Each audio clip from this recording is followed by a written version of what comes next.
ఇక ఈరోజు అంశం మనం కొత్త చట్టాల ప్రకారం జూలై 1 నుండి బిఎన్ఎస్ఎస్ భారతీయ నాగరిక సురక్షా సంహిత అమలులోకి వచ్చింది. గతంలో ఉన్న సిఆర్పిసికి ఆల్టర్నేటివ్గా కొత్త చట్టం భారతీయుల కోసం భారతీయుల ద్వారా తయారు చేసినటువంటి చట్టం ఇది. ఇంతకుముందు విదేశీయులు తయారు చేసిన చట్టాలను పాటించేవాళ్ళు.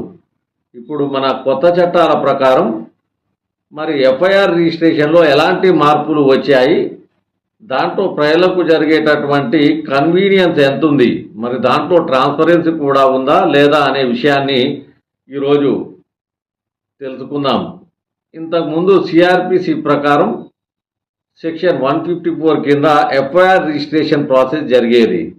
ఇప్పుడు దాన్ని భారతీయ నాగరిక సురక్షా సంహిత ప్రకారం సెక్షన్ 173 కింద ఎఫ్ఐఆర్ రిజిస్ట్రేషన్ జరుగుతుంది. దీని ద్వారా